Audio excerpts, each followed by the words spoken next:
ಜೋರಾಗಿ ಮಳೆ ಬರ್ತಿರುವಾಗ ಬಿಸಿ ಬಿಸಿ ಬಿರಿಯಾನಿ ಇದ್ರೆ ಸಖತ್ತಾಗಿರುತ್ತಲ್ವಾ. ನಾನ್ ಇವಾಗ ಮಾಡ್ತಾ ಇರೋದು ವೆಜ್ ಪನ್ನೀರ್ ಬಿರಿಯಾನಿ. ಹಾಯ್ ಎಲ್ರಿಗೂ ನಮಸ್ಕಾರ, ನಾನು ಪ್ರೀತಿ ಮಾತಾಡ್ತಾ ಇರೋದು. ನಾನು ಇವಾಗ ಮಾಡ್ತಾ ಇರೋದು ವೆಜ್ ಪನ್ನೀರ್ ಬಿರಿಯಾನಿ. ಬಿರಿಯಾನಿ ಅಂದ ತಕ್ಷಣ ತುಂಬ ಜನ ಕನ್ಫ್ಯೂಸ್ ಆಗ್ತಾರೆ. ನೋಡ್ಲಿಕ್ಕೆ ಹೋದ್ರೆ ತುಂಬ ವೆರೈಟೀಸ್ ಆಫ್ ಬಿರಿಯಾನಿ ಇದೆ, ಬಟ್ ನಾನು ಇವತ್ತು ಮಾಡ್ತಾ ಇರೋದು ಸಿಂಪಲ್ ಆ್ಯಂಡ್ ಈಸಿ ಬಿರಿಯಾನಿ ಮಾಡ್ತಾ ಇದ್ದೀನಿ. ನಿಮಗೂ ಈ ಬಿರಿಯಾನಿನ ಟ್ರೈ ಮಾಡಬೇಕು ಅಂತಿದ್ರೆ ವಿಡಿಯೋನ ಕಂಪ್ಲೀಟ್ ಆಗಿ ನೋಡಿ. ಹಾಗೆ ನನ್ನ ಯೂಟ್ಯೂಬ್ ಚಾನಲ್ನ ನೀವು ಸಬ್ಸ್ಕ್ರೈಬ್ ಕೂಡ ಮಾಡ್ಕೊಳ್ಳಿ.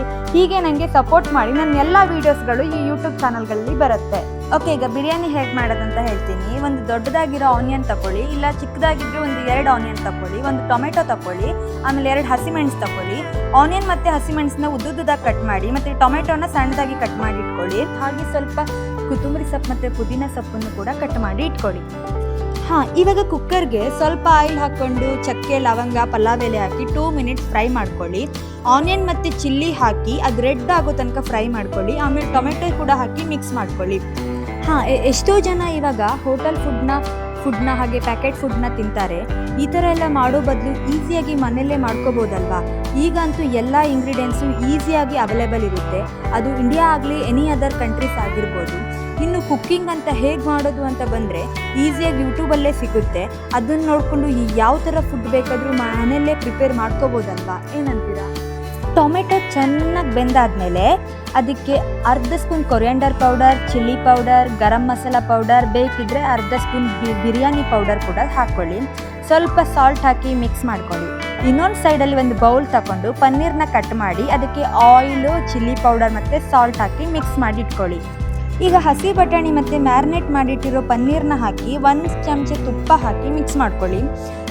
ಇಲ್ಲಿ ನಾನು ಅಕ್ಕಿ ತಗೊಂಡಿದ್ದು 2 ಗ್ಲಾಸು, ಸೊ ಅದಕ್ಕೆ ನಾನು 4 ಗ್ಲಾಸ್ ಆಫ್ ವಾಟರ್ನ ಹಾಕ್ಕೊಂಡಿದ್ದೀನಿ. ನೀವು ಎಷ್ಟು ಅಕ್ಕಿ ತಗೊಳ್ತೀರಾ ಅದಕ್ಕೆ ಸರಿಯಾಗಿ ಇದನ್ನು ಹಾಕ್ಕೊಳ್ಳಿ, ನೀರನ್ನು ಹಾಕೋಬೇಕಾಗುತ್ತೆ.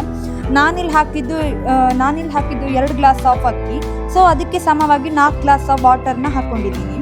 ಹಾಕ್ಕೊಂಡು ಉಪ್ಪು ಸರಿ ಇದೆಯಾ ಅಂತ ಒಂದು ಸಲ ಚೆಕ್ ಮಾಡ್ಕೊಳ್ಳಿ. ಯಾಕಂದರೆ ಉಪ್ಪು ಎಲ್ಲಾದರೂ ಸರಿಯಾಗಿಲ್ಲ ಅಂದರೆ ನಿಮ್ಮದು ಫುಲ್ ಹಾಳಾಗಿಬಿಡುತ್ತೆ ಬಿರಿಯಾನಿ. ಸೊ ಹಾಗಾಗಿ ಉಪ್ಪು ಒಂದು ಕರೆಕ್ಟಾಗಿ ನೋಡಿ. ಹಾಗೆ ನಿಮ್ಗೆ ಏನಾದರೂ ಡೌಟ್ ಇದ್ದರೆ ನಾನು ಡಿಸ್ಕ್ರಿಪ್ಷನಲ್ಲಿ ಎಲ್ಲ ಇಂಗ್ರೀಡಿಯೆಂಟ್ಸ್ನೂ ಹಾಕಿರ್ತೀನಿ.